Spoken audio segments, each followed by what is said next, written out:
Welcome to Not Milk Never Milk. Subscribe if you're lactose intolerant. In this video, I will show how to make stir-fry mama noodles.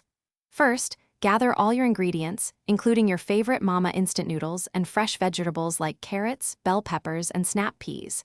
Next, prepare your protein. Shrimp, chicken, or tofu work wonderfully. Slice it thinly for quick cooking.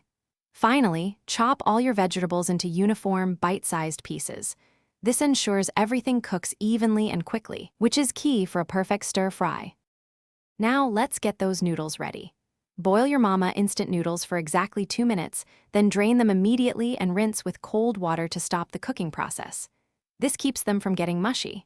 While the noodles cool, prepare your delicious stir-fry sauce. Combine 2 tablespoons of soy sauce, 1 tablespoon of oyster sauce, and a half teaspoon of sugar.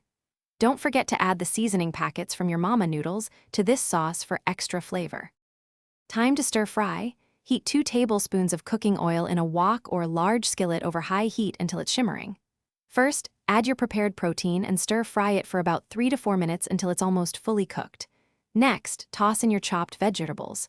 Stir-fry them for another 3 to 4 minutes, ensuring they remain crisp tender. We want vibrant, slightly crunchy veggies, not soft ones. Keep that heat high for the best results. For the grand finale, add your cooked mama noodles and the prepared sauce mixture to the wok. Toss everything together vigorously, ensuring every strand of noodle and every piece of vegetable is coated in that delicious sauce. Continue to stir-fry for just 1 to 2 minutes until the sauce thickens slightly and everything is heated through. Serve immediately and enjoy your amazing homemade stir-fry mama noodles.